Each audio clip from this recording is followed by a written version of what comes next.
September, and it's of course the 1st of September 2022. The Ember months have begun, and then it means the year is running to a close. How are you faring? Are you ready to hit it big? Hit the ground running this month? Are you looking forward to achieving much more than you did last month in this new month? This is the Bumper Breakfast, of course. We do this Mondays through Fridays. And today specifically, we'll be looking at the stories in the papers. We'll be taking a look at perspectives to certain issues that occur. And when we come back from there, we're going to be taking a look at our dental health. Dental health will be our next conversation, and towards the end of the show there will be the community report where we will share with you some of the things that we've seen around town and how every party, the government, people, the society can help to make these things all work. So yes, that's the rundown for today's show. Joe, stay tuned, sit down, relax, and let's just get running on the show. I'll take a quick look at the stories that made the front page of the papers this morning. Of course, when we come back, we will take a break after that, and then we introduce our guests. This morning, I have the Punch newspaper. The banner headline simply reads, APC presidential, 2023 poll, APC presidential aspirants, Sean Abuja meeting. APC presidential primary co-contestants should not be ignored, says the aspirant. Tinubu, Shetima unaware of meeting, says campaign team. Oshibajo jets out to the US. Kuka at 70. Nigeria derailing. Needs right leaders, says Jonathan. Nigeria records 1,701,519 rights violation. Children worst hit. EFCC arrests 13 illegal miners, impounds 5 trucks. 32 states fail to attract investment in Q2. Named terrorism sponsors oil thieves. Obi tells the federal government. Strike.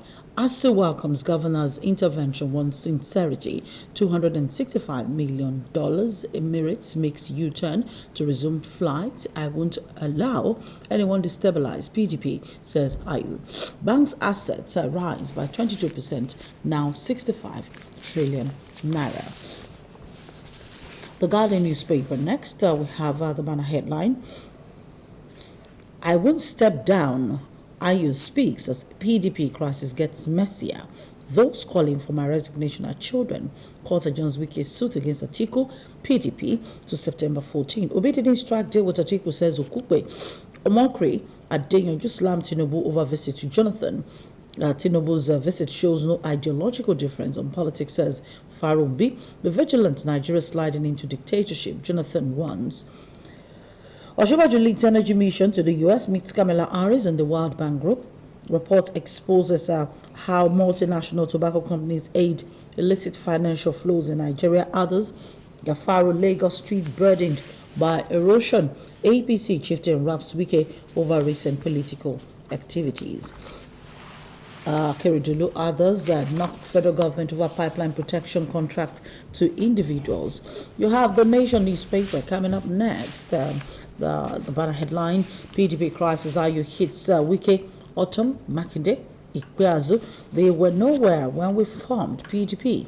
Rivers governor demands state stake in party. Mimiko, Duke, Adoke, Ghana, accused of fueling the crisis. NWC to meet Benue, Oyo, Enugu, Abia, Akwa Ibom governors. EFCC probing Zamfara governor for alleged money laundering. Akeredolu accuses the federal government of buyers into Mpolo pipeline contract. Buhari governors, Kalu, others greet Kuka at 70. Lagos Okada ban, phase 2 enforcement kicks off today. Don't forget that's also in the works. Investors maintain 4.5 trillion naira gains for 8 months. 28.3 billion naira recorded as net loss in August. Aviation fuel price hike may affect our operations. CAS AMO wants 6 import license depot establishment. 2023 fossil fuel deadline will hurt the economy, says man. 7 family members die after breakfast. Man stabs grandmother to death. Very sad stories, right? Taking a look at the stories on the front page of the papers and now moving to the Nigerian Tribune next. The Nigerian Tribune, those calling for my removal were children when we started PGP. IU is talking Atiku's presidential ambition does not affect my position, he says. Scarcity, cost of aviation fuel may stall NAF operations, chief of air staff. Proposed APC presidential aspirants meeting postponed. CSO's kick against Buhari's nominees as INEC recs. Ex-generals threatened me, others with CIA. Wike charges them to deploy the CIA contract to combat insurgency. Otom lied against Buhari on Fulani claim presidency. Enforcement of Okada ban starts today. That's coming from the Lagos state government. Boko Haram planning to reestablish base in Adamawa, Fintiri. Akeredolu picks holes in pipeline surveillance contracts awarded to Mpolo. Knocks federal government for permitting non-state actors to bear arms. Isoko youth, women protest and threaten a showdown. Hoodlums pelt Kwankwaso with missiles in Kogi. Those are the stories that made the front page of the papers this morning. Let's take a very quick break. When we return, you meet our guests and, of course, the conversations for today begins.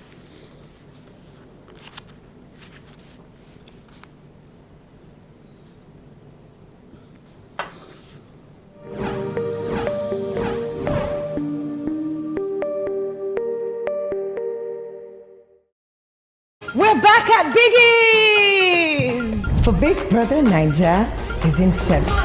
Who will bring the heat? What shakeups will happen within these walls? We'll be discussing everything. Don't miss the new season of The Buzz, Tuesdays and Saturdays from 7 p.m. only on Showmax. With never seen before snippets, interviews and reviews hosted by me, Toke Makinwa. Subscribe now at www.showmax.com.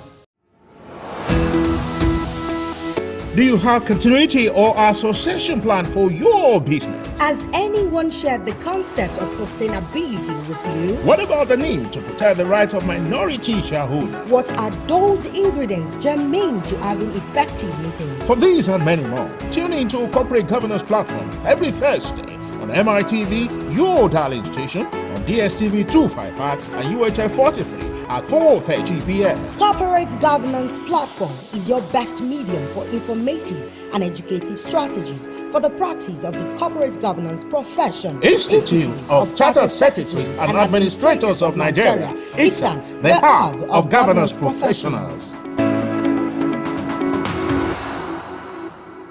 You must have the fear of God, because the fear of God is the beginning of wisdom. A man slapping the wife and asking the wife, get out, go to hell. If he has the fear of God, he should know slapping the wife is like slapping himself. Somebody sees a thing, comes into a place, looks around and says, no. I mean, we should reorganize things. Things are not moving well. I say, shut up. And you say, shut up. There's no opportunity for, how will they learn? Tomorrow, when they get into power, when those same youth get into power, they will not want to listen to anybody with a dissenting voice. Exactly. And that will be a conspiracy against progress. Run away from bad companies. Bad companies ruins good morals. There are distractions that will not allow you to achieve the purpose that you intend to achieve. Okay. No matter how much amount of money you have in the bank, I can tell you something, it can destroy the home if there's no time for each other.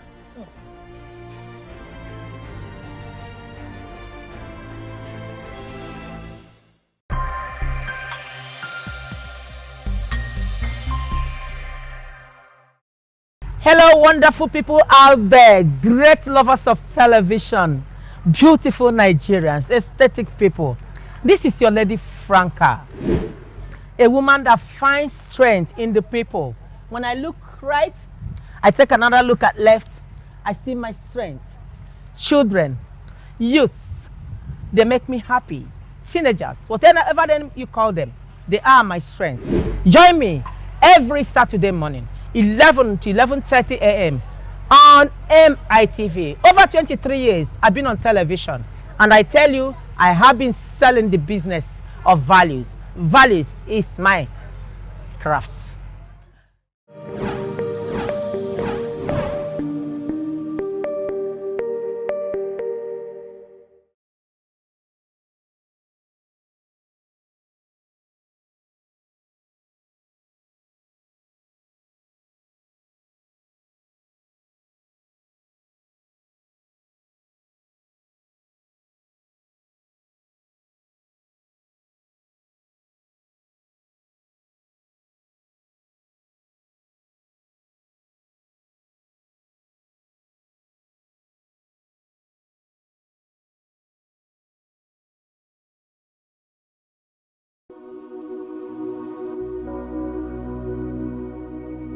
Skill acquisition is an ability and capacity acquired through the deliberate, systematic, and sustained effort to smoothly and adaptively carry out complex activities or jobs involving ideas, cognitive skills, things, technical skill, and or people, interpersonal skill.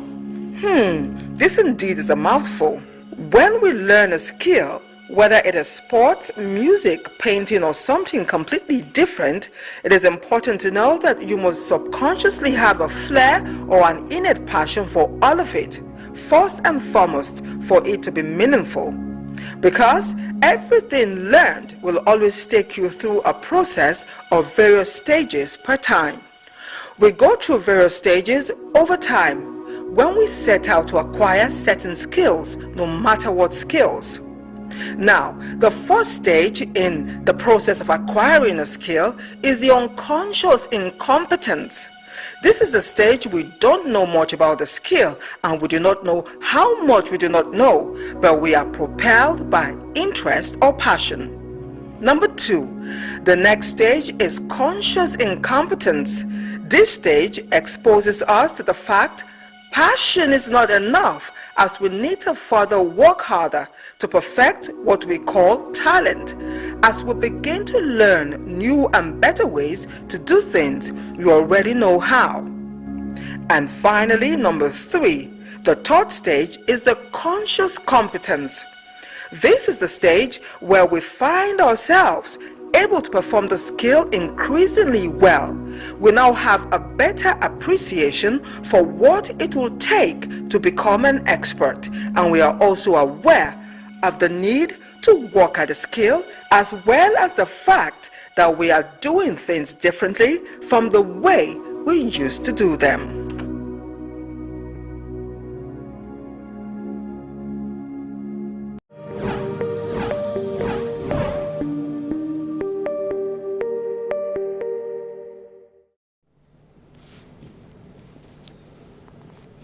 Yes, we're back on the Bumper Breakfast, and I have joining me this morning on the show Mr. Akin Fatunke. Mr. Akin Fatunke is an elder statesman, and of course, he's a chartered accountant and a fellow of Icon by profession. For those who do not know him or haven't seen him before, good morning. How are you doing today? Good morning, Tobin Singh. Good morning, Nigerians. Nice to be here.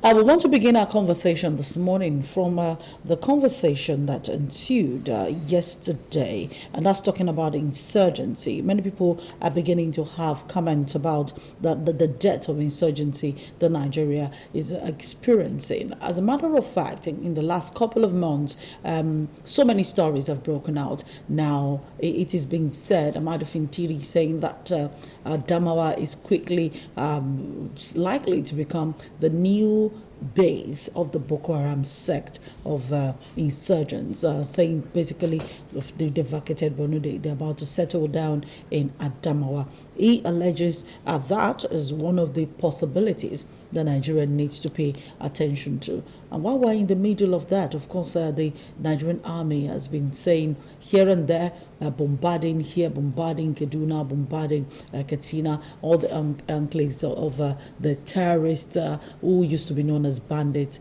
just to ensure that many people are freed. I mean, the last couple of weeks, many people have been freed. But the question I have this morning, the federal government itself has mentioned in the past that they have discovered who the terrorism sponsors are. They even allege that some of them are in the National Assembly. But it's almost 24 months down the line since that allegation was made, and we're yet to get anything. The Minister of Information, who came out to make that statement then, is not saying anything about it. Again, it delineates simply and tangentially that the government in power is not prepared or appear not prepared to tackle headlong the issue of terrorism as we know it. Is there something, they being in the cockpit, that they know that the crew and the rest of us on board do not know? We've waited days to months going on without that capacity and that seriousness to name who the terrorists are. My study of psychology tells me that if you are a thief and it's now your remit to go arrest the thief, what do? You either fire a blank and continue to pretend that you are looking for the thief, which is what I guess a lot of us might really de facto be experiencing, or you decide on your own to say the thief resides within you, and then you raise your hands up and say, here I am. I either want to repent or I either want to submit myself to the authorities to mete out whatever it is that is due to me. But, you know, it's always very difficult thing to me to take the knife and use it to stab yourself. So, again and again, conspiracy theories keep on flying around the handles. 2023 is around the corners, and more questions are being asked of these guests. And to be fair, the immediate past administration also mentioned the fact that the bandits and terrorists and their paid agents were within government. Jonathan said that clearly at the National Assembly. Within his government, oh, yes, at that time. And we have people head up in the National Assembly and looking right, left, and center, say they see people that should ordinarily be behind jail, behind the bars, legislating. So we've had this over time. And to the extent that President Muhammadu Buhari's regime, up till this time, has not been able to name and shame, name and prosecute, at least let us those have, who are called the sponsors. And if the outside community has done similar, what we needed to have been done, perfected, refused to do that, and they did that on our behalf, and I say, here are the names, go ahead and prosecute them, and we keep on up till this time pussyfooting. It tells you that we are in the most precarious and most unfortunate situation.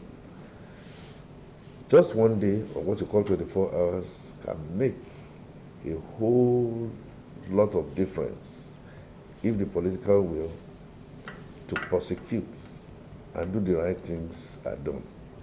But Mr. Fatuke, one of the things, again, that we should be talking about now is the fact that the managing director of the NNPC, the Nigerian National Petroleum Corporation Limited, now, came out yesterday in the news and said that oil thieves, well, all, of course, we've known about oil thieves, but he said they were storing it in churches and mosques. That is a very powerful allegation. It looks as if we have people just point accusing fingers and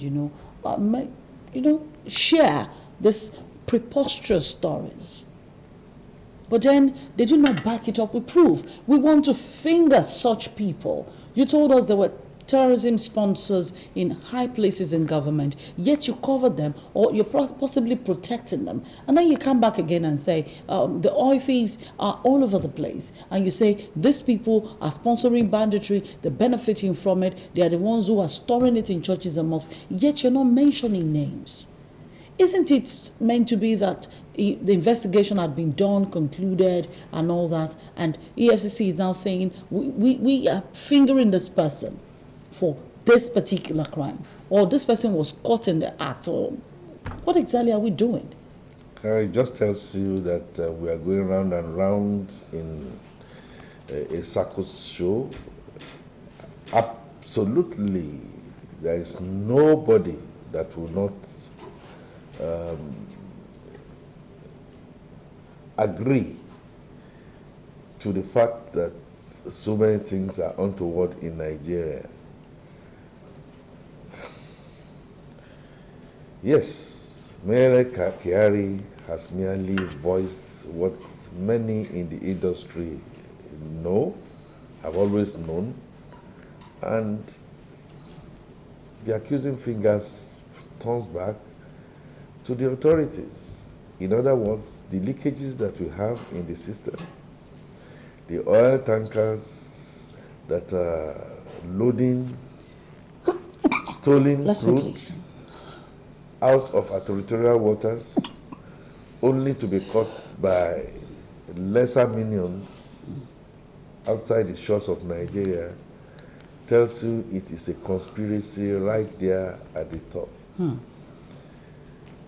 Look, one word is sufficient for the wise and the discerning. The head is diseased. Excuse me, please. And that disease is affecting the whole of the body politics of Nigeria. Yeah? There are so many things, there are so many monies that are flying out of the financial system of Nigeria, CBN. The CBN, again, by itself, we still hear, allegedly, quite a lot of leakages and policies that are not geared towards the real core manufacturing and to support, you know, the real growth and development of the country. And so everybody is just doing its own now.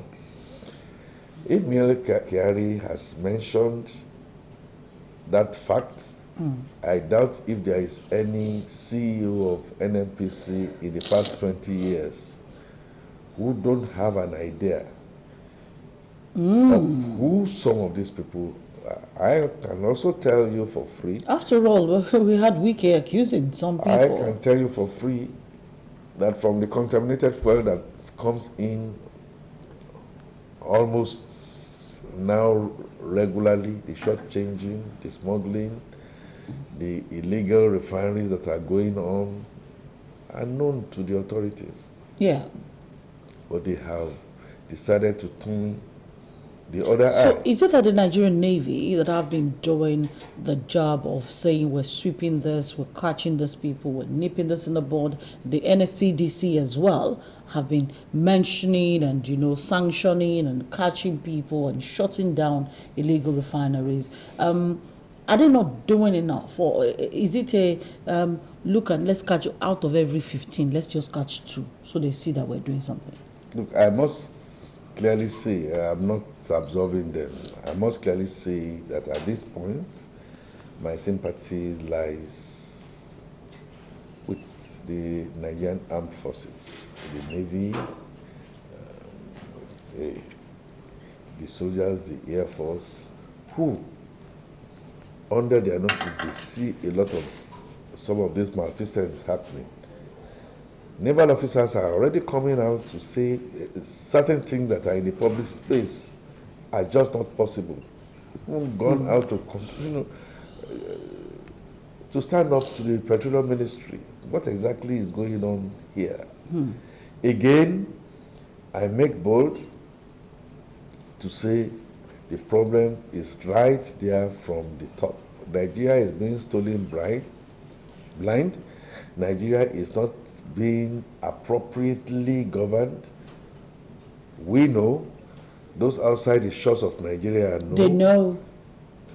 And Transparency International has been crying hoarse all through the years that accountability and transparency is just not on the same bed with those who rule us. And all what they do is to come to destabilize the system worse than what they meant. I again say that it's most unfortunate. Mr. Batuke, sorry to cut in there. Are you saying that people come in vying for positions with the sole intention of destabilizing the problem or the country, creating more problems than they met? Or is it that there is this thing that stops them from behaving as intended or from achieving the much intended impact? No clear-cut ideology, no clear-cut vision, no clear-cut mission, and there are no values that support this to deliver for public goods. This same set of people have gone out of Nigeria to represent Nigeria, either in ECOMOG, in so many other places, and they came back with peace.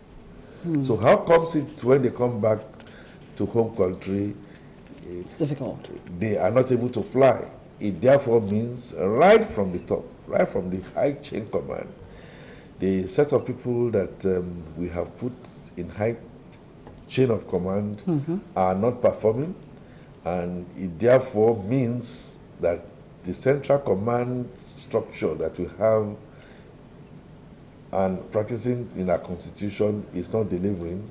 And who else can we look at other than the commander-in-chief of the armed forces of the Federal Republic of Nigeria? And that is putting it mildly. Squarely. It's also interesting that he's the Minister of Petroleum, and this is happening right under his nose. Our next conversation has to do with a report that was released by the National Human Rights Commission, NHRC, saying about 1.701519, that's 1,701,519 children, complaints rather, about rights violation and child abuse was recorded in the last 1 year. So now the figure was higher than the 287,000 that was received, in the last decade. Now, I think this is not a 1 year report. It's about, it is, in 2021, just in 2021. Now, this is what it means. Child rights issues topped the list with 367,440 complaints. We are abusing children to the point of 367,440 children, there were complaints about that. Women and gender issues, about 287,240 just in 1 year. And the bulk of this complaints, I mean, we should put a figure and an environment to it. The lowest values were recorded, in the rights of the aged. We also add the environmental cases, which was about 14,360. But the received complaints, the highest was from Rivers. He therefore tells you the next is from Kaduna. No, let me give you the list of at least the top 5. We had Rivers at number 1, Kaduna at number 2, Delta at number 3, Imo at number 4, and Niger at number 5.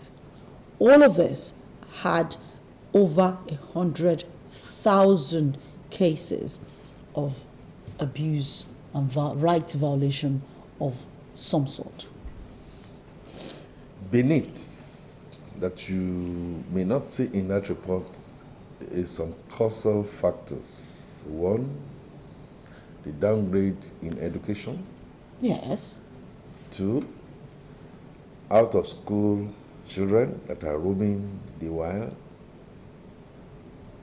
3, our palace health care system and overall poverty. And then topping the cap there is drug abuse. Now, when you put all this together, it's going to be a child's play if you look at those numbers in 2022. The erosion in values, the erosion in family upbringing, the absolute total hands off by religious institutions and perhaps shrines is getting... Did you just call it hands off? Absolute hands off. Or do you don't like the word aiding and abetting? Well, when I say hands off, that's opposite of hands-on. The religious institutions are supposed to teach, morality, parental values. But what we have is hands-off in the sense that it's more for the filthy lucre and taking money legally or illegally from their adherents and banning them to the Philistines. So virtually all has now been eroded. Now, I'd like to also tell Nigerians that there are quite a number of things that may not be reported. Have you considered in the countryside, including Lagos and city centers, now you spoke about rivers, I'm happy, funds just born are being dumped in sites. Just dumped somewhere? Just dumped somewhere. I had an opportunity to speak with some of the orphanages, some that I support somehow. And I was then saying, look, it's gone so bad that in those days, those children are picked and brought in. But those children are picked and brought in, there is nothing to help secure them. They can't take them to. The nurses are running away from Nigeria. The medical doctors are running away from Nigeria. What Abacha called mere consulting clinics has now become a grotesque of what we need to see. One word describe this: failure. On all sides. Grass failure. And those abuses that you are seeing, they are ready hand waiting to be conscripted into this terrorist camp. Either way you look at it, Nigeria is spent. And I know, hopefully, we'll be able to reverse this ugly trend. How and it exactly? is only when we can get true, committed leaders, when we can have a mind restructure, and we can look at the whole concept of Nigeria and decide that we are going to make it work. Nigeria is workable, but if you a new wine into an old wine skin, you haven't done virtually anything. Done anything. And you're not looking at just that. The Lagos State government has said that they recorded about 400 appear, in my view, to be doing quite well. But if Lagos State is doing well and all the contagious states and all the other states are not doing as well, and you keep on getting all the migration down here, then to keep increasing down here. It gets to a point where the kete will be tired itself. The donkey will get tired and definitely. Hopefully will not die. Definitely. Still looking at the breakdown of cases in Lagos, for example, the areas that recorded the highest number of cases, followed by Ikorodu Koshofe, you had Itiosa, Oshodi Solo, and Ifakojayi. So this is it. You had 2,029 cases of domestic violence, rape 65, 40 sexual assault, 10 attempted rape, 5 sexual assault by penetration, 73 threat to life. Did you say sexual assault by penetration? Yeah, sexual assault, there is rape. I know, yes. I know there's this ongoing that they did penetrate, they did not penetrate. So yeah. What qualifies Maybe, to be rape? Exactly. So if he penetrated, in some cases they would say, oh, he used his fingers, but he did penetrate. That's what it means. So that's not just a sexual assault. Sexual assault is he touched inappropriately, but then he penetrated, whether with whatever it is, that is sexual assault by penetration, and with penetration, and then you now have the rape, committed the act is physical assault. We had 194 defilement cases. I tell you, Tobisi, is so bad that I'm hearing about Generation Z now saying we have our rights, and if you don't treat us properly, some plus drugs now decide that they are going to jump down the lagoon and all that kind of stuff. And more of that is going on without abate. My point is that Armageddon appears to be very much in the horizon, but I still strongly believe in the forces of light. I still believe in the sources of good example, that good character will pay, and then showing the lights. I also think seriously that our country must continually listen to the youths. Listen to the youths, support them. They don't know, we can teach them. They are not patient enough, yes, we can, through our own demonstration, show them the light. But when they keep on seeing so many bad examples out there being perpetrated, they want to come up with the view that that is the only Mr. way. Fatuke, you know, sometimes it's not even about seeing the bad example. You know, sometimes youths assume that, I usually say that youths assume that the elders are the problem. They believe that the elders have not just spoiled things. They believe that the elders are the biggest, you know, or biggest, I think the word I'm looking for should be progenitors of the crisis that we're experiencing. But then the average young person does not even want to embrace what you call morality. They say the world has changed. They tell you that life is not the way it was in our days anymore. So for me, for example, my interns, they see me as a far cry from what should be, because despite the fact that our ages are closer than your age to theirs, I am still far from what they feel is the ideal. Not to talk of me to you, not to talk of you to them. So you see that there is this gap. I mean, the youth are getting increasingly disdained by this entire adulthood thing, elderly thing, disrespect for the elders, lack of decorum, lack of the pure etiquette. People don't know how to relate with elderly people. And for Christ's sake, we're a cultural society where these things were taboos in the days when our fathers were growing up. And I knew it was a taboo in your days. But now it's a norm, and it's a norm that young people sometimes are willing to defend. I like to say yes. I think I see from your perspective, I'll talk about my perspective. I think it's also meet to agree that like the white and the black keys of the piano, both must work together.